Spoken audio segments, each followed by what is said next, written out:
Good evening. This is Pastor Barbara, aka Preacher with Parrots. I see we've got a little problem with the lighting. No, maybe the problem will just have to remain being the problem. Today is the 15th of April, 2015. This is our Wednesday night, and we are doing a live broadcast. This is our Wednesday night Bible study. We're studying the Old Testament. We are in our second lesson of the divided kingdom. Last week, we got about 15 years into the divided kingdom. I had hoped to make a chart. I'm eventually wanting to acquire one, but I bought some paper and to kind of make some notes. I like to do charts and maps, and I feel that it's helpful in understanding things. And some Old Testament things are difficult, and any help we get in understanding them is very good. Rehoboam was one of Solomon's sons, and he was to become king of the southern part of the country, which would be known as Judah. It was made up of, the Bible refers to it as three tribes. There was actually, or two tribes. There were actually three. The temple was in Jerusalem, which is in Judea. So wherever the temple was, there was the tribe of Levi.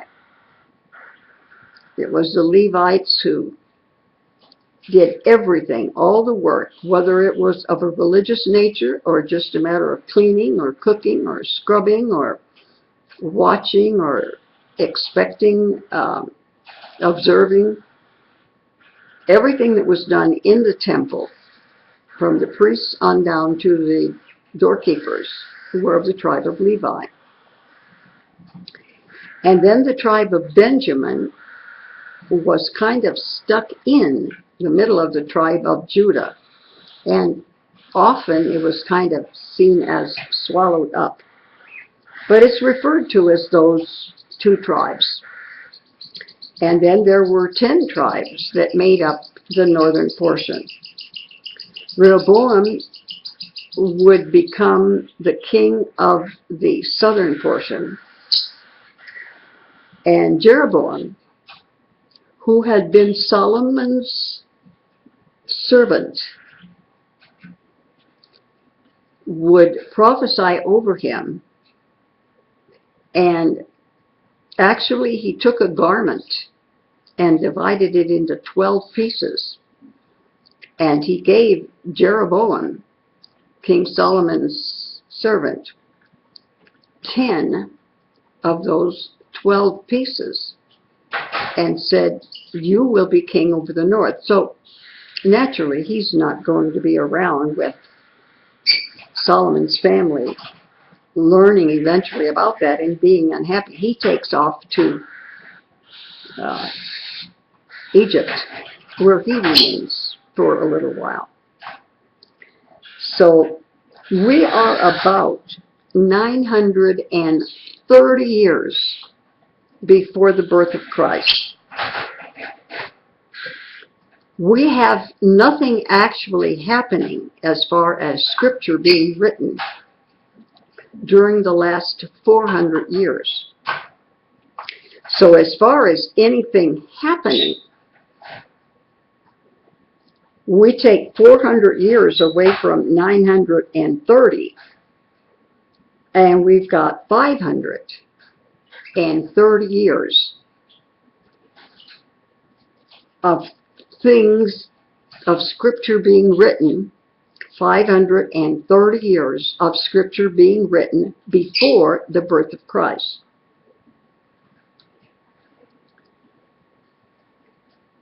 The divided kingdom will go on until the northern part is led away captive by the Assyrians.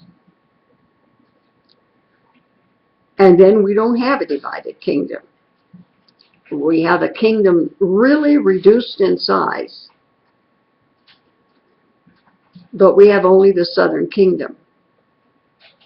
They still have a temple. Now, I know I'm repeating myself, and some of you may have seen the videos if you haven't been in a live class. Those tribes in the north never had a king that served God. Oh, they made an effort. They even produced some prophets who basically prophesied what the kings told them to prophesy. But really, they never had a king that served the Lord and set a good example for the people. And you know that when the people pleased God, He blessed them. When they didn't, He had said, I will not come down and do bad things to you, but I will allow your enemies to punish you. And so that's what the Assyrians did to the northern tribes. So then for a while we have only the southern tribes. Their kings were either good or bad. But at the very end, the last several of them were very bad. So God, again, allows someone to punish them. And that's when they were carried away captive. They were captive for 70 years. And that period of time is known as when Israel, God's people, Judah, did not have a temple because the temple was destroyed. But after those 70 years, the king of Persia not only gives them permission to leave the country, those that wanted to. You realize they'd been there 70 years. Some of them were born there. Some of them have never seen the temple. Some of them had no clue. They had no memory. And elder members of their family died off. They were quite happy to stay there. But for those that wanted to leave, the burden of being forced to be there in captivity, not in slavery as they had been in Egypt, but in captivity, meaning they couldn't leave. They were allowed to leave. And the king of Persia not only allowed them to leave, but paid for the passage, paid for the materials, sent the people who were talented as builders, sent a priest to set the temple up the way it should be, and was really a great blessing to them. They hadn't been back and settled in that long before this 400-year period begins. So I'm going to read from a different Bible than I did, and I am hoping to go down to 2 kings on each side. Maybe just one.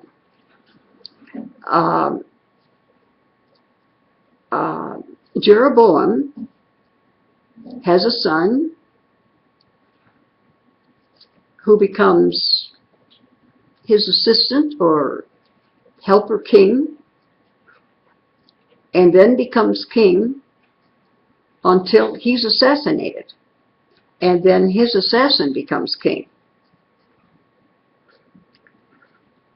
But eventually, and then they get a king who is really bad. You've heard of Ahab and Jezebel, how she killed the prophets. We're going to get into some prophets now. We haven't heard too many prophets. We've had Samuel, we had Nathan, we had Gad, who prophesied after Nathan. And then when things got really touchy, and it looked like David wasn't going to name a king, Nathan came back out of retirement and prophesied a little bit. But we didn't hear of a prophet again until the one who spoke to Jeroboam and said, God has sent me to tell you. He didn't even want him to eat there. Just go make his prophecy and come back. So I would like to get to at least one or two kings on each side. Let's go to the death of Jeroboam. We are in the year 930, that many years before the birth of Christ. Now the rest of the acts of Jeroboam, how he made war. Let me back up. I gotta back up.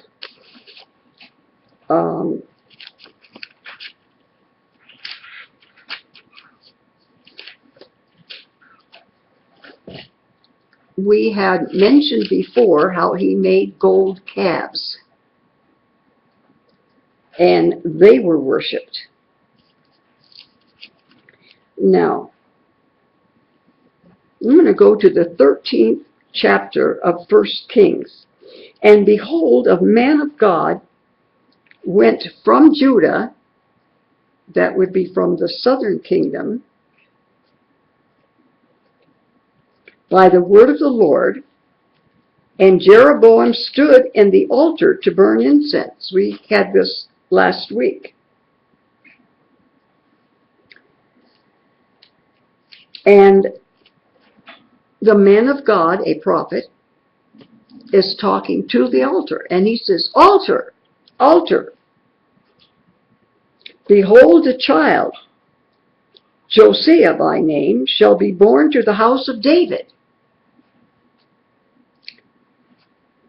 Do you remember that David was from Bethlehem? Bethlehem is in Judah.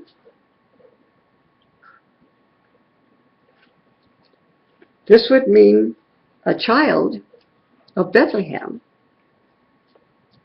Josiah by name, or Josiah, shall be born to the house of David, and on you will sacrifice the priests of the high places who burned on you.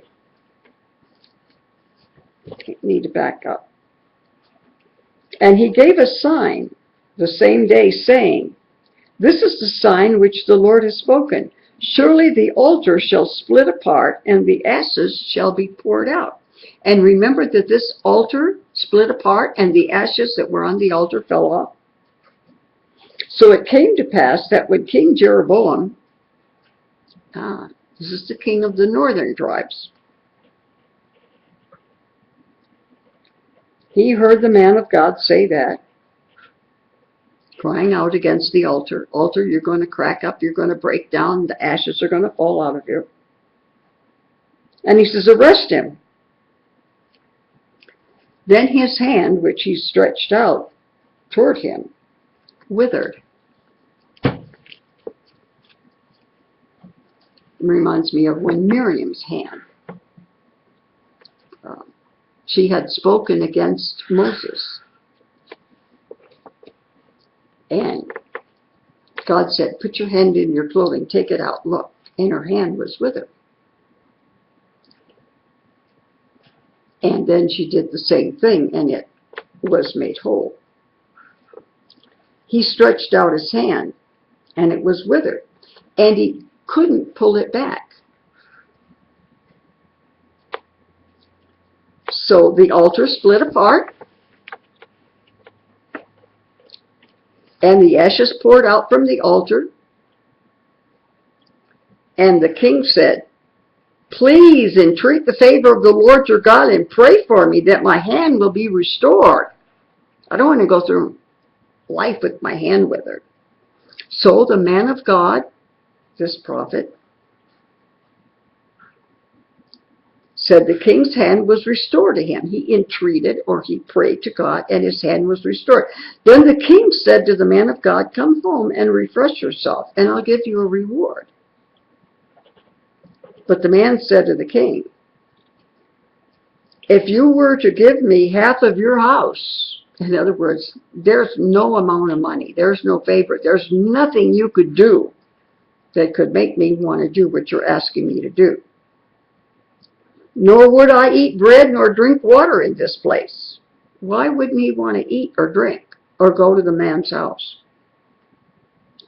He said, the word of the Lord came to me and said, don't eat bread or drink water, nor return by the same way you came. So he went another way. He goes back to the south, where he came from. But he did not return by way of Bethel, which the way he had gone. So now we come to the death of the man of God. Now an old prophet dwelt in Bethel, and his sons and came and told him of the works that the man of God had done that day in Bethel. Word gets around, not as fast in those days as it does now, but it does get around. And their father said to them, this is the old prophet. Which way did he go? For his sons had seen which way the man of God went when he came from Judah. And he said to his sons, saddle the donkey for me. So they saddled up the donkey for him, and he rode on it. And he went after the man of God and found him sitting under the oak. You know, in those days, hi Larry, good to see you. It was not just anybody people looked for. If they were looking for the truth, or they were looking for a miracle, or they needed something done, they didn't say, anybody know of a preacher? No, they wanted the man of God.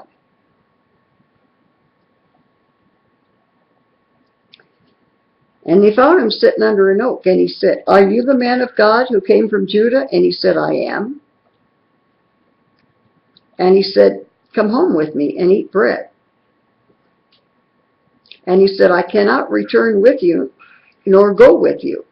Neither can I eat bread nor drink water with you in this place, for I have been told by the word of the Lord, you shall not eat bread nor drink water, nor return by going the way you came. He said to him, I too am a prophet, as you are. And an angel spoke to me by the word of the Lord, saying, bring him back with you to your house, that he may eat bread and drink water. But he was lying.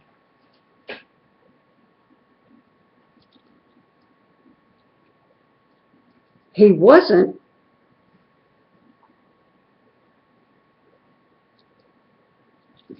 perhaps lying whether or not he was a prophet. He certainly was lying about what the Lord had told him to do. Now, if the prophet falls for it, he will not be the first one who falls for a lie. Remember, Joshua was told, clear everybody out of the Hittites, the Amorites, the Philistines. Get all those people out of the land. Don't leave any alive. And they would be killed, or they could leave. But the people from that land that was being taken from them and given to Israel, the people from there could not remain there. So you remember that small group that pretended they came from far away?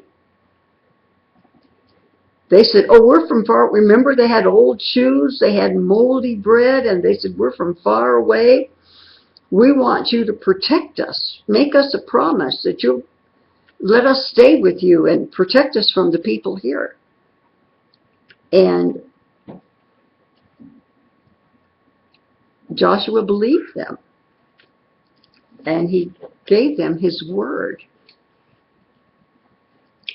And later, when he found out he'd been duped, he had to keep his word. Well, this, of course, was a lie.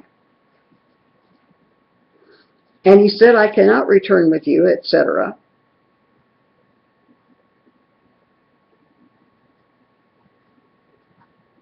He says, I also am a prophet, but he lied. So he went back with him and ate bread in his house and drank water. Now, eating bread and drinking water is not a big deal.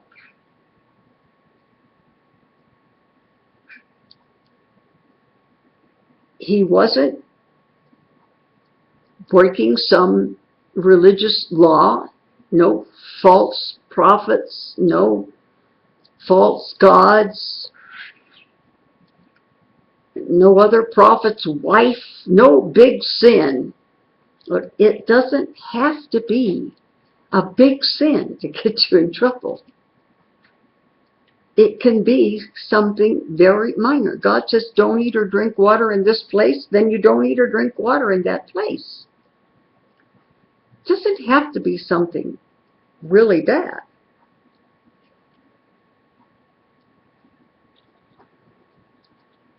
Now, it happened as they sat at the table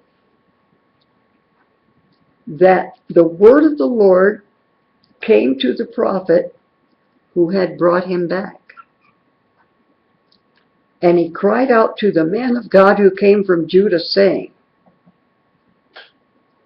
Thus says the Lord, because you have disobeyed the word of the Lord, and have not kept the commandment of the Lord your God, but you came back. You ate bread and drank water in the place which the Lord told you, eat no bread and drink no water. It doesn't make any difference where it had been. It doesn't make any difference if it had been a bar, if it had been a church, if it had been a house of prostitution. It really doesn't make any difference. If the Lord says don't go to a certain place, you don't go there. It's not up to you to analyze the situation and see if you can make it fit. God simply said, eat no bread, drink no water. Your corpse shall not come to the tomb of your fathers. In other words, when you die, you're not going to be buried with your fathers. So it was, after he had eaten bread and after he had drunk, that he saddled the donkey for him. The prophet whom he had brought back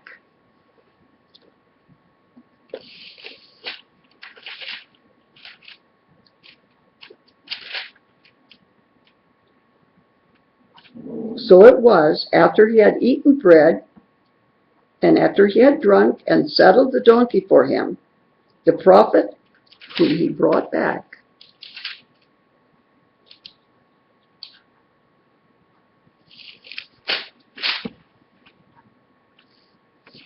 there was something wrong. I hadn't read it before and I hadn't noticed it. But the next page does not follow this page. Yes, it does. It just doesn't make sense to me. That was verse 23, and this is verse 24. When he was gone, a lion met him on the road and killed him. And his corpse was thrown on the road, and the donkey stood by it.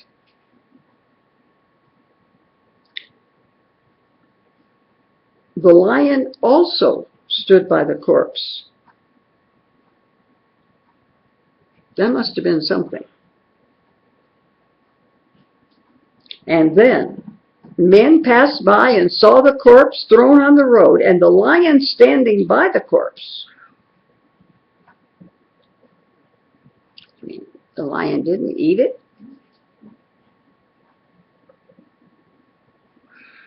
Attack him. Dismember him.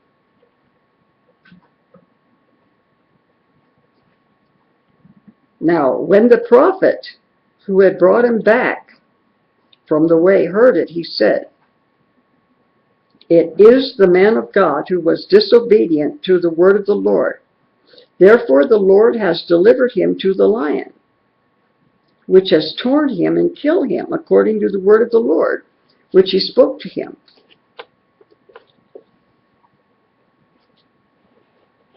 And he spoke to him, saying, "Saddle the donkey for me." So they saddled it, and he went out and found the corpse thrown on the road, and the donkey and the lion standing by the corpse. The lion had not eaten the corpse, nor torn the donkey. Obviously, God's hand is in this, because that's not the way things happen in nature. All this time passed by, and the lion and the donkey still standing there, and the corpse still standing there. Those things don't happen. And the prophet took up the corpse of the man of God, laid it on the donkey, and the lion apparently lets him do this. Brings him to the city to mourn and to bury him. There he laid the corpse in his own tomb. Why do you suppose he did that? I have an idea. If I had lied,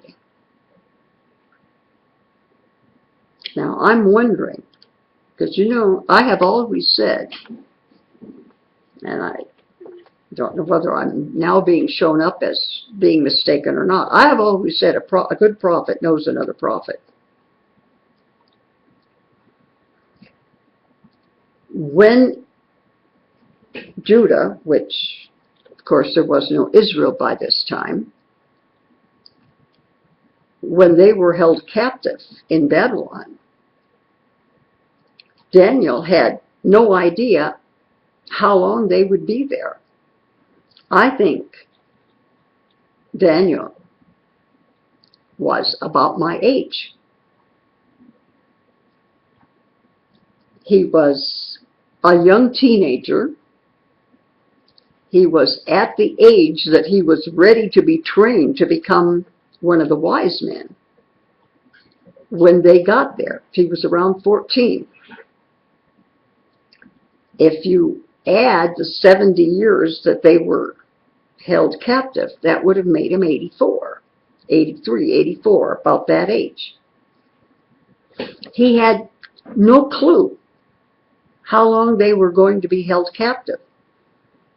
Jeremiah was another prophet that lived in the same time, and Jeremiah was not in Babylon the whole time. He was part of the time in Judah, and part of the time in Egypt, and part of the time in Babylon, but he wrote his prophecy down, and Daniel read it. And in Jeremiah's prophecy, he said it would be 70 years. And Daniel said, "Oh, time's just about up." And Daniel started praying for information as to what he should do to get information he should give God's people and so forth. But I've always said a prophet knows another prophet. If he's a fake, a man of God will know that another person's a fake. Probably won't say anything. Probably won't do it. You'll know.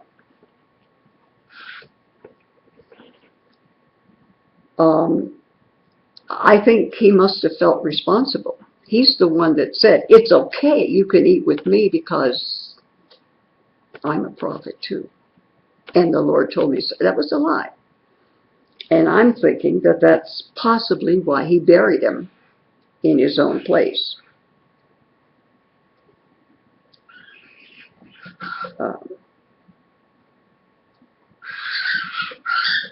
God laid let me back up. Alas, my brother. So he buried him, and he spoke to his sons. He said, when I'm dead, bury me in the tomb where the man of God is buried. Lay my bones beside his bones. For the saying which he cried out by the word of the Lord against the altar in Bethel and against all the shrines on high places are in the cities of Samaria will surely come to pass. After this event, Jeroboam did not turn from his evil way. Jeroboam is the king of the north. He was evil, and he didn't turn from his evil way, meaning he continued to be evil.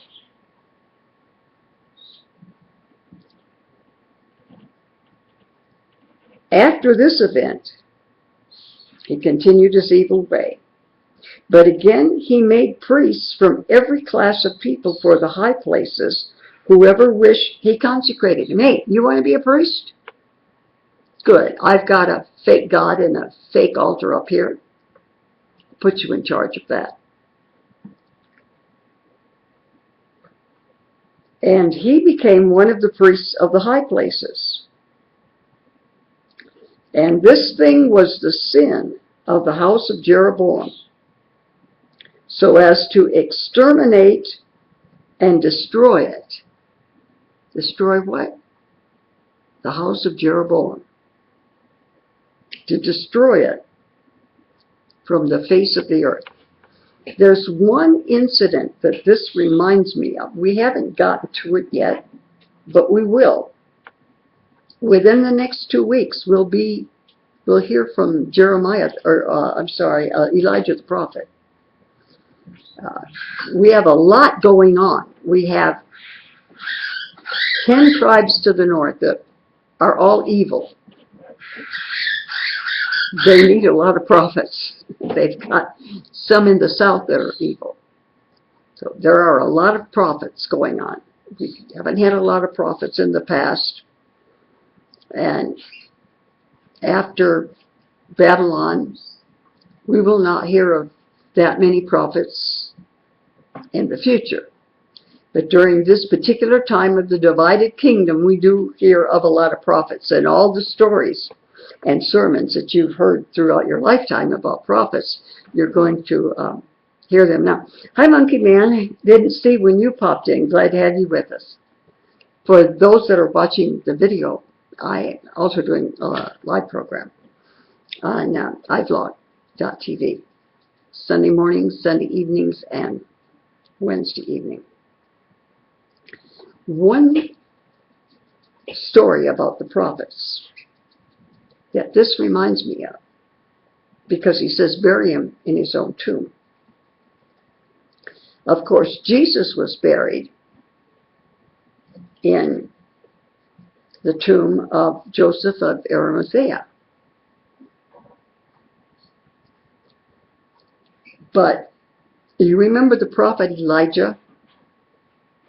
There was a young prophet by the name of Elisha, and he wanted to become a great prophet like Elijah. After Elisha never died. Elijah never died. Elijah went to heaven in a chariot of fire. But Elisha became the head prophet. There were even schools of prophets that had 400 or 500 people learning to become prophets. But Elisha eventually died and was buried.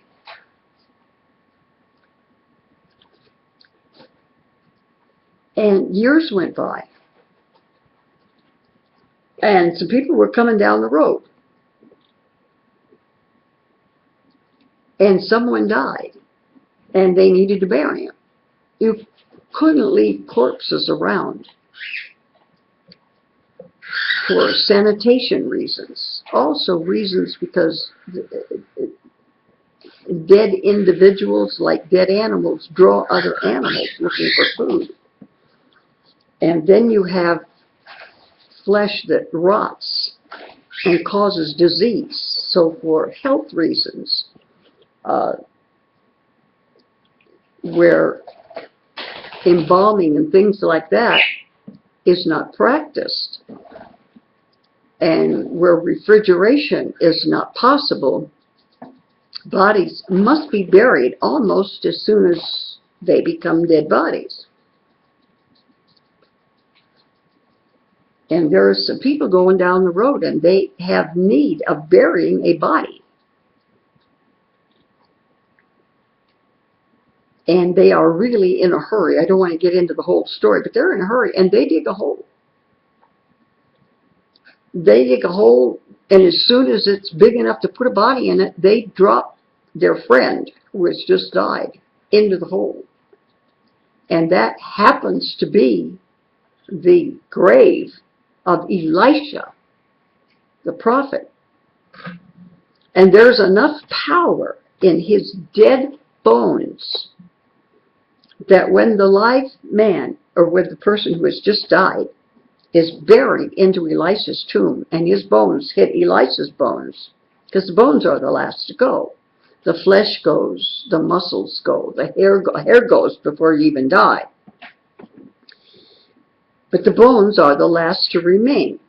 As a matter of fact, you know that very often the bones are taken out and they're put in an estuary and they're kept. There was a trial, I think it was last year. I've got the 3 cockatiels are down on the floor right now. Mama, who's inside of the cage, is halfway out looking to see what's going on. And Daddy is there. I think wants her back in. Daddy is feeding the baby. And I think as soon as he gets the baby fed, he's going on in the, let me see if, well, I can't show you that because I've got 2 different cameras going here. That would mess things up.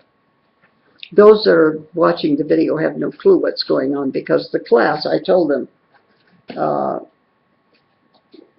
about our having a second clutch of babies before the first one is totally independent of the parents. It's kind of strange. All right.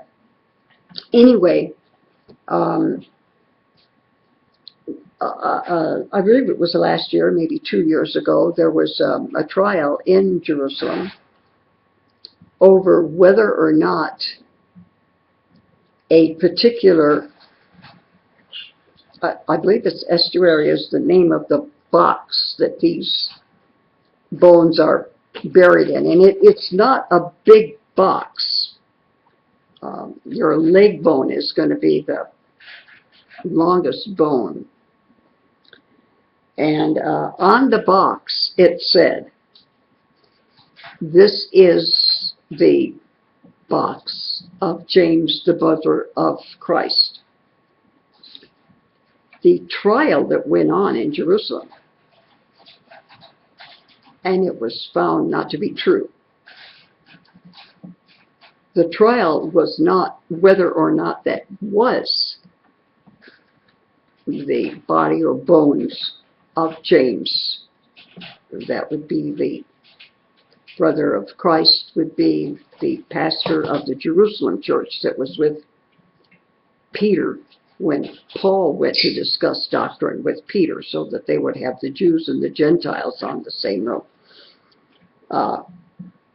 The trial was whether the words had been added to the first writing that was on the box. Rather interesting, but that's what very often the bones were buried in the ground for reasons that I told you. For health reasons, something had to be done immediately. But after it was nothing but bones left, then they were very often kept in one of these boxes. So now let's see. if I can find where I was quickly.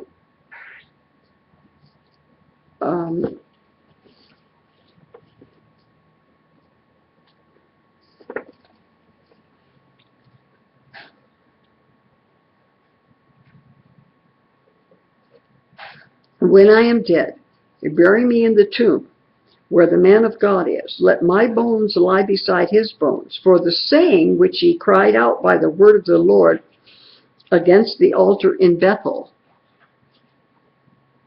Remember, this altar will break apart and the ashes on it will fall off. That was in the city of Samaria, and that's going to happen. So bury my bones next to his. After this event, Jeroboam, king of the north, he had been Solomon's servant. He did not turn from his evil way, but again he made priests from every class of people for high places. And this was the sin of the house of Jeroboam, to exterminate and destroy it from the face of the earth. Now we have judgment on the house of Jeroboam and Jeroboam's death.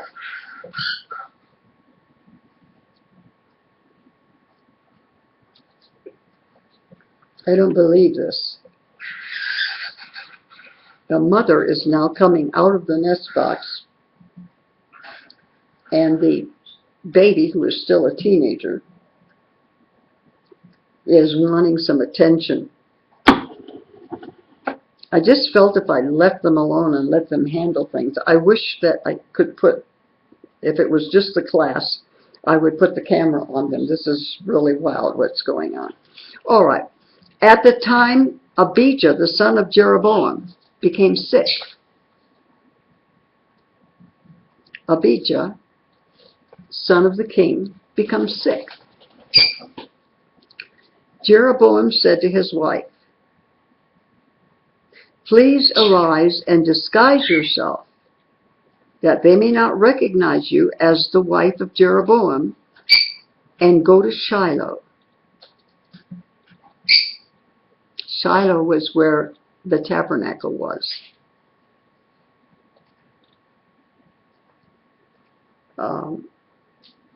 Before the Ark of the Covenant was taken from it and was put in the temple. Indeed, Abijah the prophet is there, who told me I would be king over his people.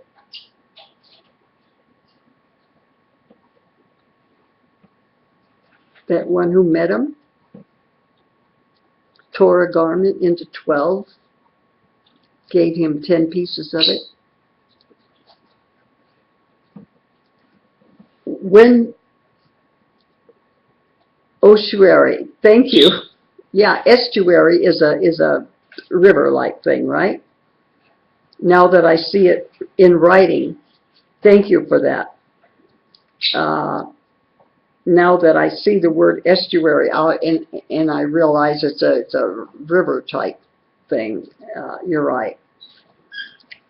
Thanks for straightening that out.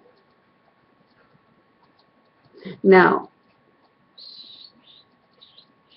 when you need God, he had all of these fake places of worship, and he put priests over them, right? But now his son is sick. That makes all the difference in the world. He wants his wife to disguise herself. Go to Shiloh. He's looking for that prophet. The one that said, "Altar, altar, you're going to split apart." He's the one that said, "I would be king over the people." Take with you 10 loaves, some cakes, a jar of honey, and go to him. We know from past studies in the Old Testament that, and it's still a practice today, when you go as somebody's guest, especially if you want a favor or if you're invited to eat. I was invited a week ago today, or 2 weeks ago, from a neighbor who's rather new. And I thought, what kind of gift am I going to take? I've been invited to eat. And I have a spider plant that was growing downstairs. And I have so many little spider plants that I made a lot of separate ones. And I'd given them all away except one. So I had one spider plant as a gift I could take. But you take gifts. It's what they did.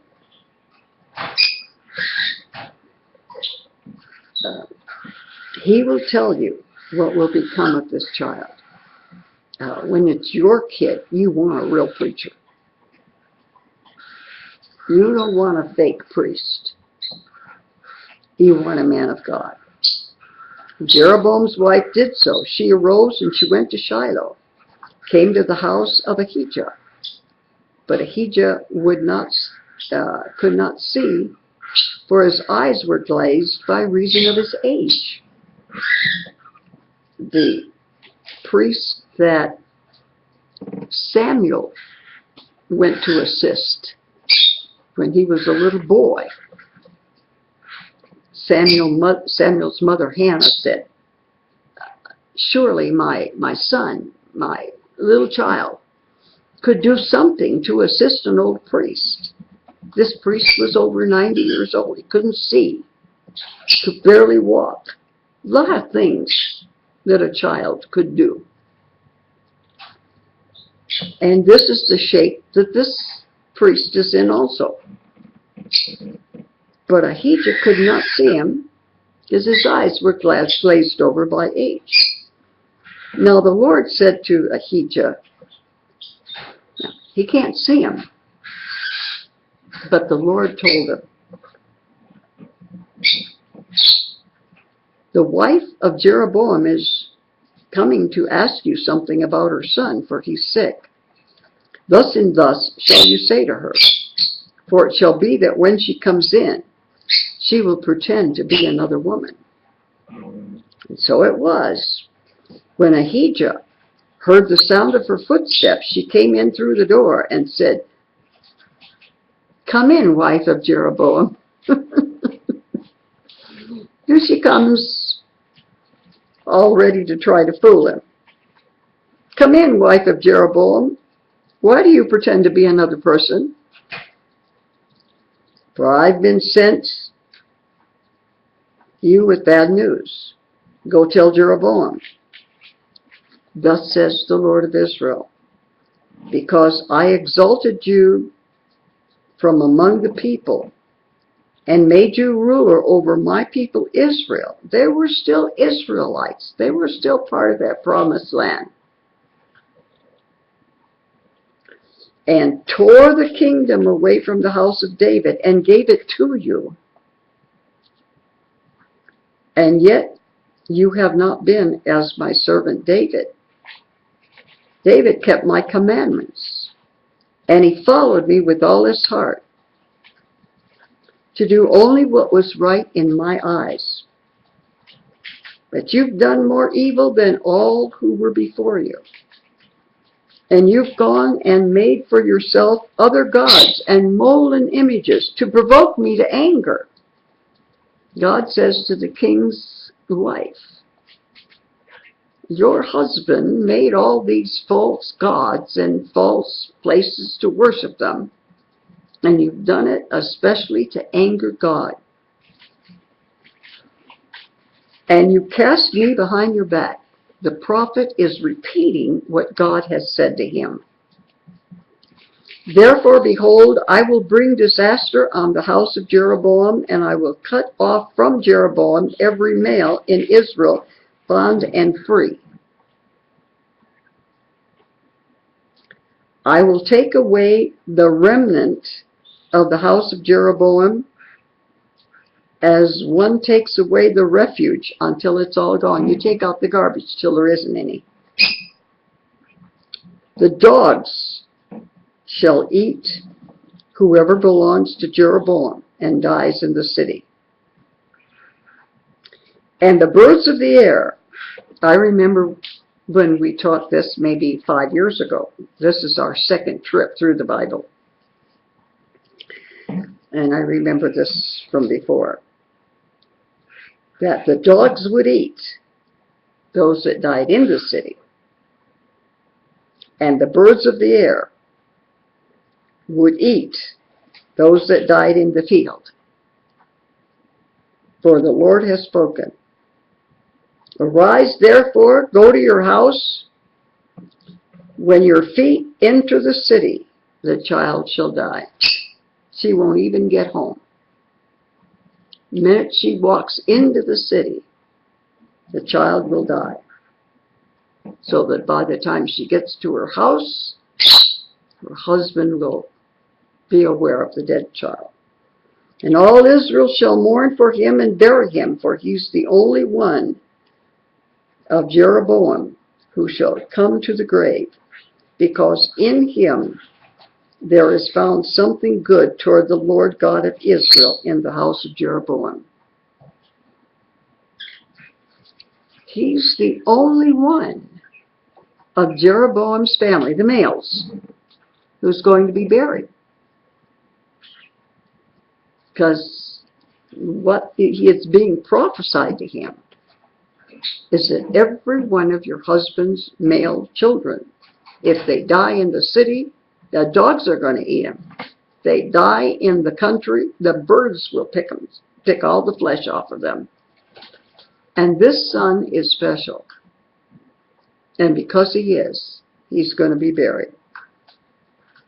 Moreover, the Lord will raise up for himself a king over Israel. The Lord will raise a king over Israel, who shall cut off the house of Jeroboam. No more Jeroboam. You remember how terribly important it was for a man's house to continue? Remember the Levirate law, or the law of the near kinsman? When a man died and he had no male child. Now, if he had a female child, it didn't count. If a man died and he had no male child, his brother or other near kinsman, your brother has the same mother and father as you and is more likely to have similar DNA as you, that brother would give your dead brother's widow a male child. Why? As a favor to the woman? No. As a favor to the dead brother, so that his line could continue. And remember the sin of Onan? He refused to cooperate with God's law because he said, it will be my child. You will be my flesh and bone, but not legally. And I'm going to be seeing my nephew running around, and he will be the legal descendant of my brother. It was so important for a man to have a male child to continue his legacy, his name, that law was part of the law of Israel. And he said, this is the only male. Jeroboam is it. There's no more son of Jeroboam. Nobody's going to live and say, my daddy is Jeroboam. My grandpa was Jeroboam. My great-grandpa was Jeroboam. No such thing.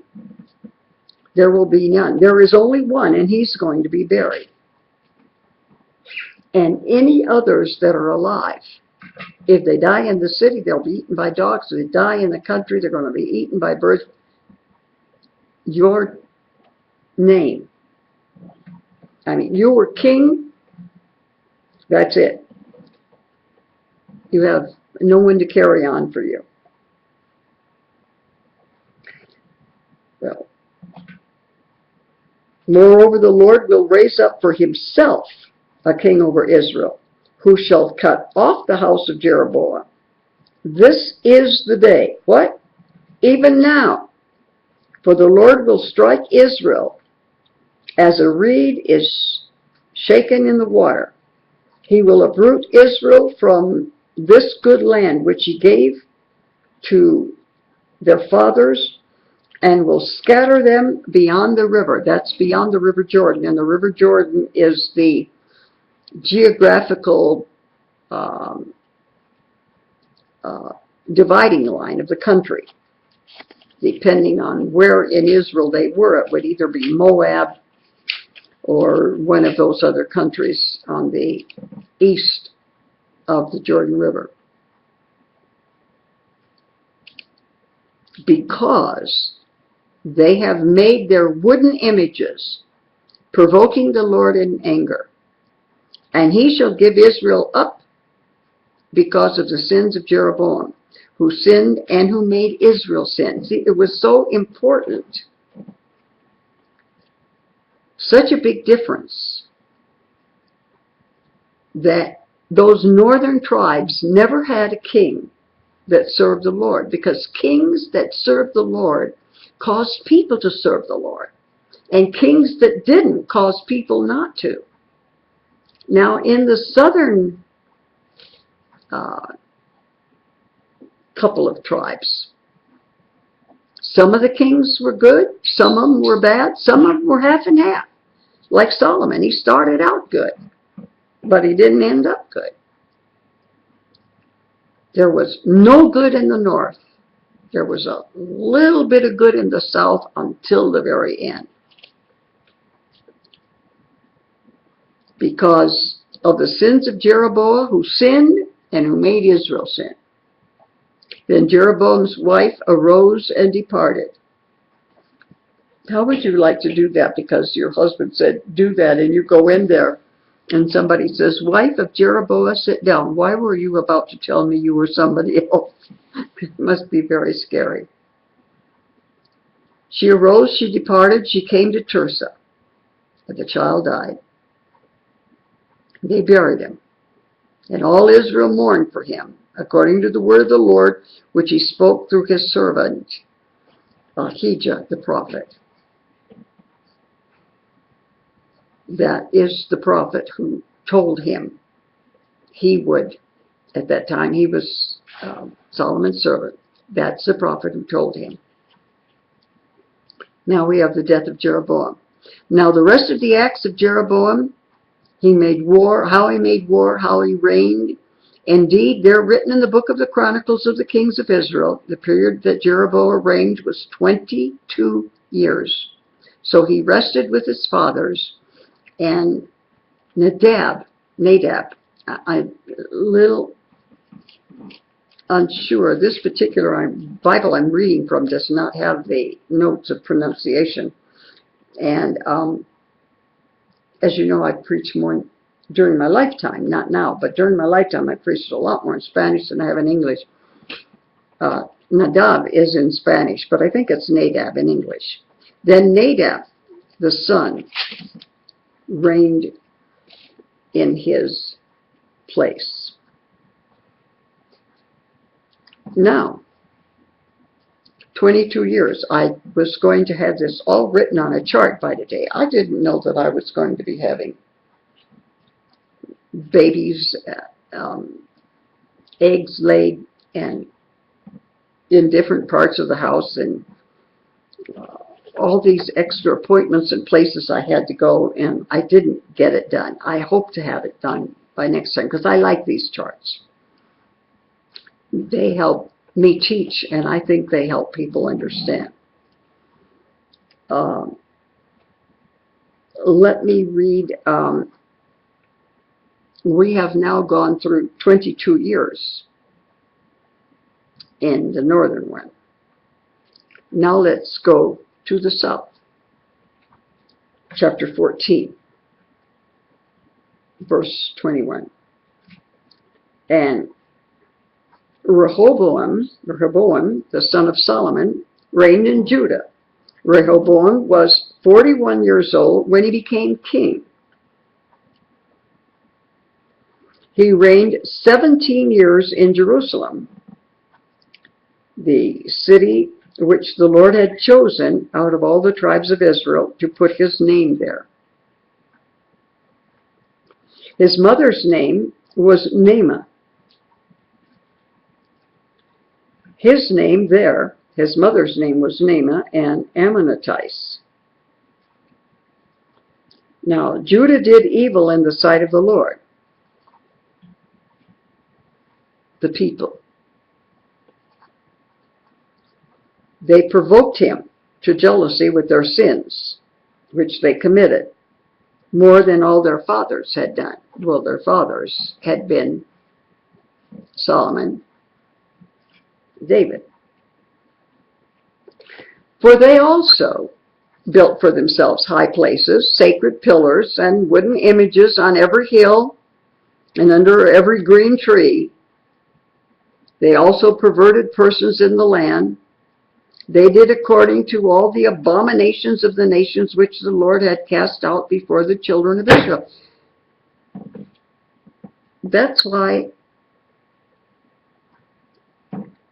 Joshua was to cast out all the people, clean the land of all the images, tear down all the altars of all the false gods, keep the land pure for serving God. But they didn't get them all out. There was that one incident I told you about where these people lied and said they were not of that land. They were from far away. So, of course, they were not part of that commandment. Take everybody who's living there and get rid of them. Had they really been from far away, it had been okay. But since they were from there, then they were those who were supposed to have been gotten rid of.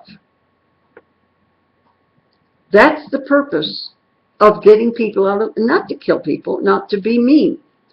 You must be separate. In the New Testament, in our day, we have to be separate from the world. If we walk as part of it, we're going to be part of it. If they walked among pagans, that would rub off on them. They did according to all the abominations of the nations which the Lord cast out before the children of Israel. Said, get out of here. Well, a lot of good it did them because they are now doing those very things. It happened in the 5th year of the year that King Rehoboam, that Shishak, king of Egypt, came up against Jerusalem. Well, this is only a very small portion of southern Israel. The biggest part of Israel was considered the northern kingdom. This is a very small. You remember a couple of years ago, last year, that they had the tunnels going from Egypt into Israel. Egypt and Israel have a border. It's not all that big, but they do have a border. And tunnels are ways of connecting two lands that you can't see. You put a bridge, you're going to see them. Tunnels have always been an available way of sneaking into a next door nation. In the 5th year of King Rehoboam, so Jeroboam is still at this time doing well in the north. But at this time, Shishak, king of Egypt, comes up against Jerusalem, and he took away the treasure of the house of the Lord. It's in the temple. And he took away everything. He took the gold shields that Solomon had made. King Rehoboam made bronze shields in their place. Bronze does not have the value of gold. By the way, you folks know that I'm interested in an organization called the Temple Institute. As it turns out, I'm not going to be able to go to Jerusalem for the Feast of the Passover. My cardiologist said he could see no reason why I couldn't go, and my primary doctor said no. But I asked the ear specialist that looked at the CAT scan, and there's something growing. We know that there's an infection still in there, and I really had doubt, even after two doctors said, oh, transatlantic flight, no problem. I had in me this hesitation. And when I asked this doctor, he said, no way you don't travel, especially a transatlantic flight. Now, this thing that's in my ear, whatever it is and whatever they do with it, that has nothing to do with this. It's the fact, I believe, that there still is an infection. I've had it for 6 months. It hasn't gone away. They look at it, and it doesn't bother me like it used to, but they can look at it, and it's red. They know there's an infection there. And you don't fly high for a long period of time in an airplane with something in the middle ear. So I won't be going to Jerusalem when I had hoped to go in May, but I'm hoping that they get this ear thing taken care of, and before the summer's over, I will be able to go. But I'm interested in going to a place called the Temple Institute. I looked up last week about sending them an offering. You can send an offering for as little as $25, and you can determine what you want your offering used for. And I have a friend at the spa who is Jewish, and I'm one of the few people she knows who knows as much about her faith as she does. And I've been telling her about the Temple Institute, how they have prepared everything. You know, if somebody were to, tonight at midnight, pass a law saying you can now build a temple on Mount Zion, tomorrow morning they would be building it. And they've got so much of it already ready. And you can give money. And I was telling my friend, I said, I will give them some money. I'll do it in the next couple of weeks, first time I have chance. I said, and I will designate where I want my, not a huge offering, but I will designate where I may decide for it to go for education. I may decide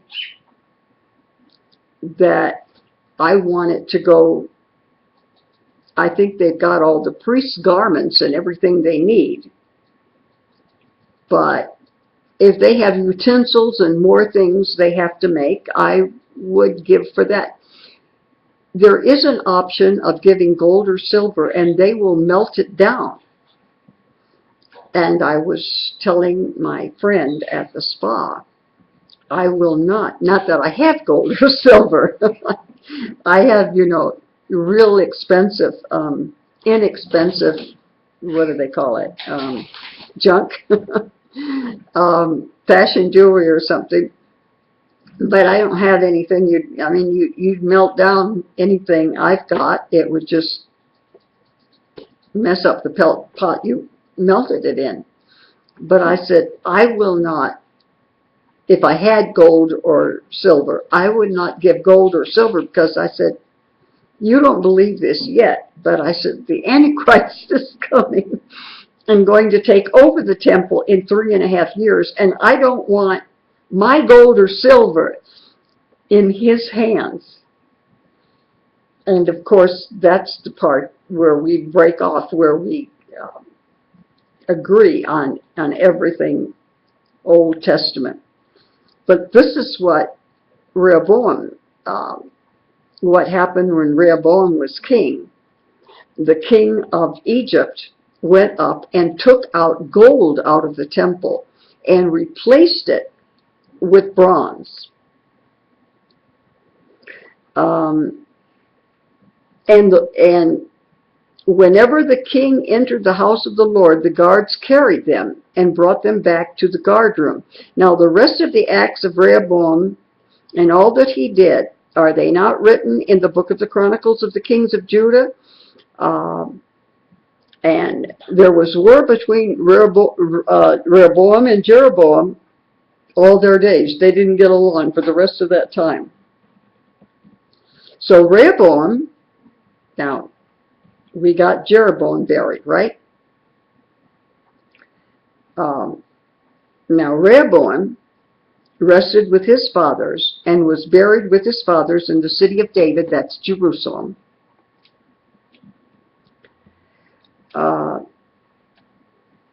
He rested with his fathers and was buried with his fathers in the city of David. His mother's name was Naamah, the Ammonitess, and Abijah, his son, reigned in his place.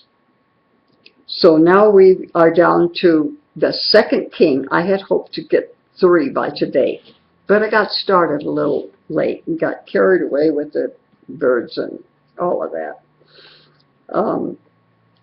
Didn't get half of what I had wanted to prepare you a sign, because I think if I could show you on a poster, perhaps it would be a little bit more meaningful, and perhaps when we come back to study it the next time, we will remember the past a little bit better. But his son, Abijah, is now reigning. So Abijah is now king of the south. And let me mark that. Didn't get quite as far as I thought I would, but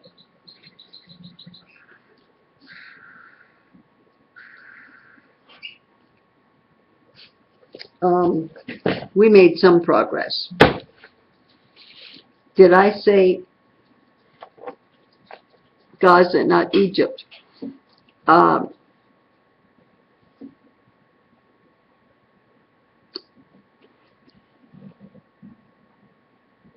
This recent thing, you're right, they were from Gaza. There are some from Egypt, I think. Let me look at, thanks for bringing that up, and let me look into what it was I was referring to. I'm sure there's something somewhere that is pushing my brain in some direction. And a couple of years ago, that it's true, this was between Palestine and Israel. So it is in that land. There are some tunnels from Egypt that I think were in the news maybe farther back. Yeah. I think farther back. Now I'm interested. Now I've got to find out what piece of information I'm remembering. I need now the whole. I've got a piece of something and I need to get the whole. But thank you for bringing that to my attention and to our attention. Otherwise, if I couldn't have corrected this tape, I would have undone it and remade part of it again. Okay. Anything else? Before I close our Bible study, let me close our video until next time. God bless.